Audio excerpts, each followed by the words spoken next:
This week I'm turning 35, and if I could go back and talk to my 20-year-old self, here's what I would say about money.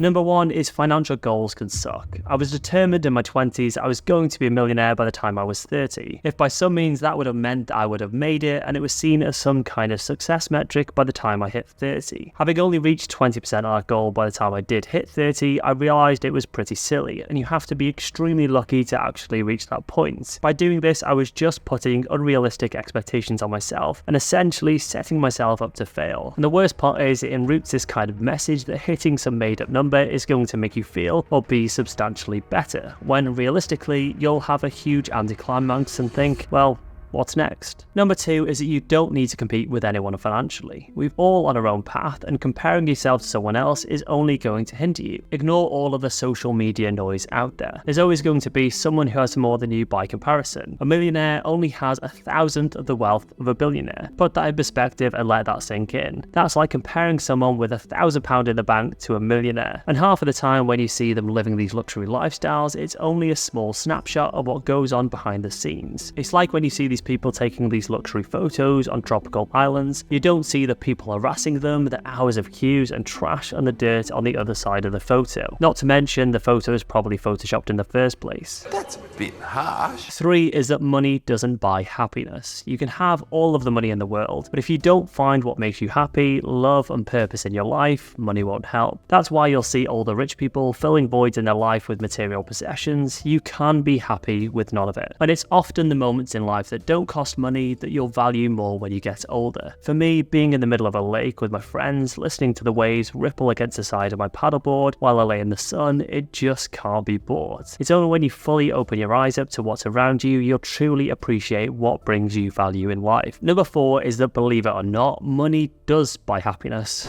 Wait, what?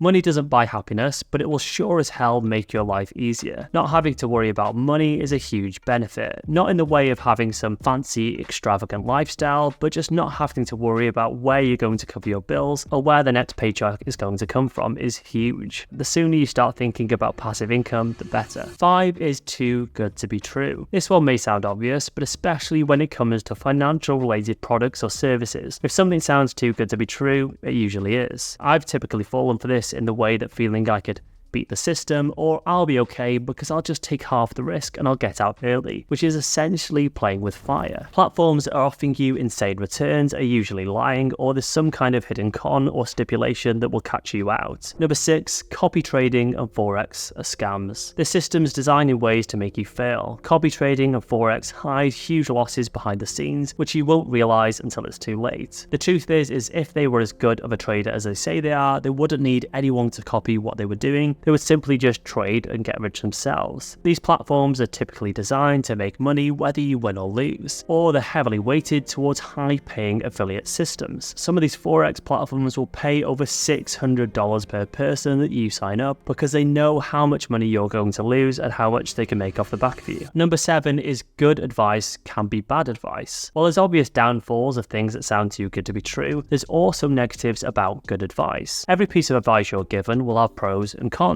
There's no such thing as a sure thing in life. I made this mistake by not going for what was classed as high-risk companies and instead going for things that were too boring. Buying UK companies because it seemed more financially viable, but realistically they just don't move in price, hoping that it would magically go up and I'd do well from it. Boy, was I wrong, and I missed out on some really good returns. You should always really go for the middle option. The average or just above average is usually the best place to be. Number eight is that people won't make financial decisions like you. One of the biggest realizations I had once I hit 30 was that people just won't make the same financial decisions that you would. Some people will be more than happy working for minimum wage, and that's all they aspire to do. They won't want to make more money. I found that quite hard to grasp. 9 is you will always second guess yourself. Unless you're someone who doesn't overthink, you will always second guess decisions you make, as you want to make sure you're doing the right thing like there really is a right thing. We're all placed upon this tiny speck of a planet in this universe. We're trying to navigate our way through this system that's been decided long before we were born. Making a decision is better than not making a decision, so just go with something. There'll always be another side. You'll probably always wonder if the grass is greener, when in reality, it's probably not. Number 10 is don't get obsessed with an ISA. While putting money in an ISA is great and you'll build this tax-free money, obsessively trying to fill it each year is going to do more harm than good. You'll obsess over filling it and be upset when you don't. Like somehow putting £10,000 in an ISA in a year is a failure. Having the money to put anything in an ISA is incredible. Stop adding unnecessary pressure to yourself that isn't needed. This trap I wish I never fell into, and I still battle with fighting my way out of it. I also still find it hard and still do that people won't spend money like you do. Some people will spend every penny on things that you don't deem to be important, but then they'll have no money for the important things in life. You have to just accept that everyone's different and people value money differently to you. This one I'm still working on and have to just be careful not to advise everyone, as I just want to help them. But sometimes they don't want help. Number 12 is start a bloody pension. When I was younger, everyone would tell me to start a pension and I wouldn't listen. It's because the word pension sounded like such a distant thing that I'll deal with in the future. But instead, you don't need to think of it like this. Think of it like don't pay tax. Any money that you put in the pension, you fully avoid paying tax on, at least for now, and it can grow to be worth way more. Money you put in a pension is worth way more than the money you take as well, because 1, there's no tax, and 2, that money can grow to be worth way more over time, so it makes it even more costly to take it as income instead. 13 is that your money is worth way more when you were younger. When I was in my early 20s, my money was way more valuable. I have to contribute 4 times the amount now than when I was in my early 20s to get the same result. And it gets even more worse the longer you leave it. £400 now in my account was the equivalent of just £100 when I was younger, so don't sleep on it. That's because of the way compound interest works. Don't wait until you think you're earning enough to invest, because your money is worth a fortune because of time. Number 14 is buy a property as soon as you can. Don't wait to buy a property. When I was young, I didn't go for a small terrace house because I thought I needed a detached house and wanted to wait until I had the money for the house I really wanted. Having sold my 4-bed, 4-bath house and moved into a terrace house for the last 4 years, you realize what you actually need in life, and you don't need as much as you think. But on the flip side, that 100k house I could have bought at 20 is now worth over 250,000 by the time I'm 35. I would have over doubled my money and built up a ton of equity. You'll end up with a smaller mortgage and have an appreciating asset. You can always sell it and buy something more later, or even rent it out. And as it's your primary residence, you don't pay tax on the profit you make. This is such an expensive mistake to miss out on. Don't listen to these people on social media telling you that buying a property is stupid. It's one of the smartest financial decisions that you can make. 15 is that you should factor in missing out. As I've just mentioned, property prices go up, and that's a problem. I have a friend now who's looking at buying a £400,000 house, but will wait 2 to 3 years. But property prices are predicted to rise 20% in that time, so that 400k house is now 480k. You end up losing out because of appreciation and trying to time it. You can't save fast enough. If you can afford to buy it now and work it out later, as long as it won't strain you financially,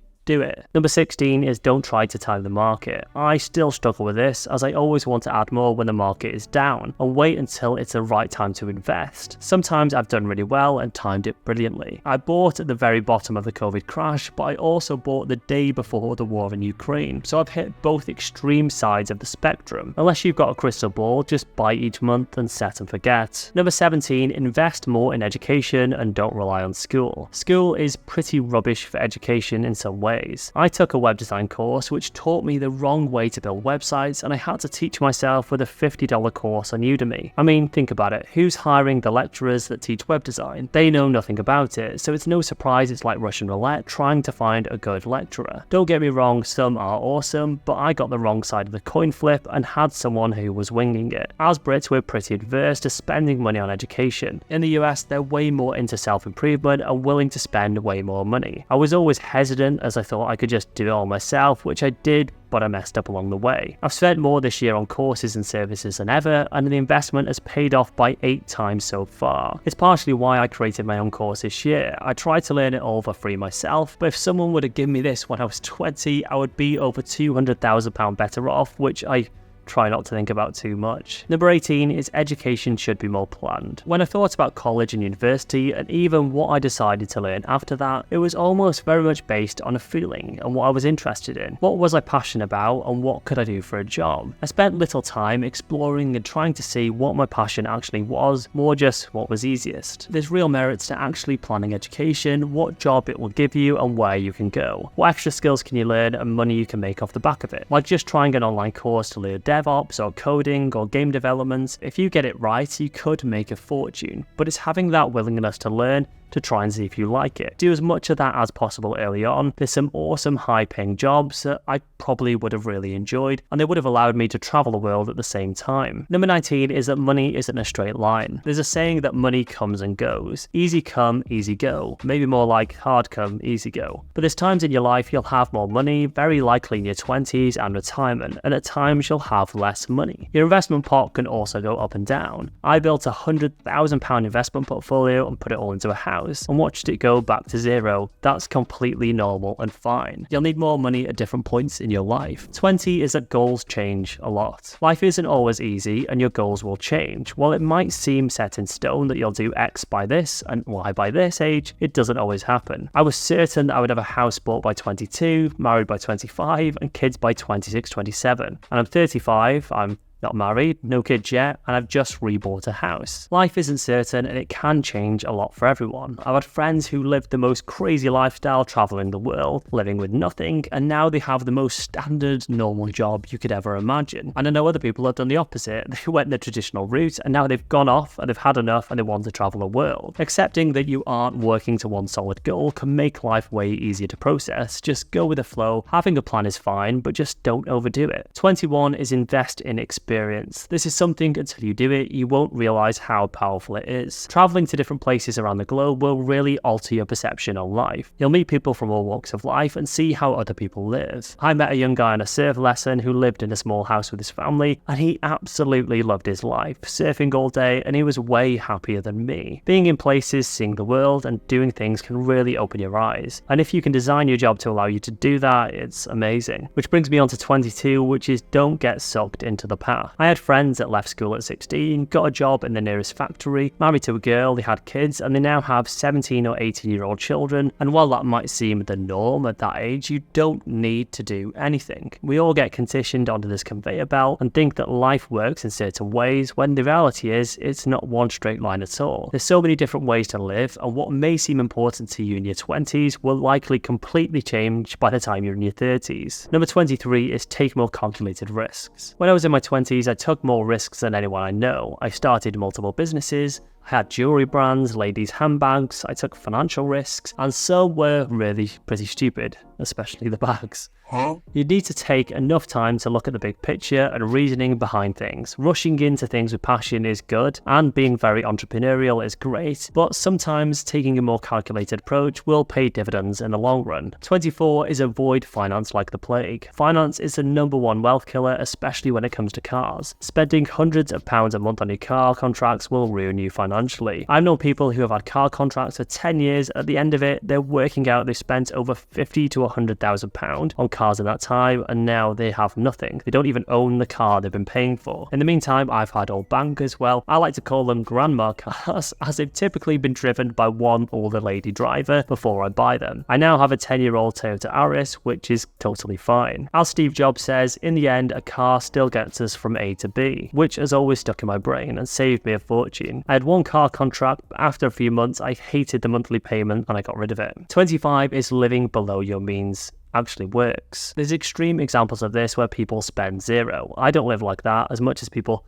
have painted me having to do so, even in the media when I've been featured, but I do spend money, I just don't waste money. I've never budgeted in my life because I've always been cautious on spending. I'll spend more in big chunks than most people, but I always want value for money and take calculated spending decisions. For example, I will always buy an iPhone outright because I know it'll be cheaper than the total cost of the contract, and I'm able to make the provisions and have money available to do this because I don't have a high monthly phone payment. SIM only is the way forward. 26 is you don't need anything. This one, I always love Martin Lewis before Black Friday because he'll say, how much off is it? Well, a TV is 50% off if you need it, or it's 50% more expensive if you didn't need it. Saving £500 on a £1,000 TV is all good and well, but if you didn't need to spend that money in the first place, it's actually costing you money. As much as you may think you want to spend money and get things you need, some things you do, and a lot of things you probably would be fine just without. 27 is you will never feel set. Whatever goal you have in life, there will always be the what's next. next. It's like when you're looking for a house or a car, there's always that one that's just a bit more expensive or it just has that extra feature, and you get on the money ladder where you slowly normalize higher prices. Just last week I was talking to someone who told me £600 a month was good for a car contract, and I'm sitting there like, what?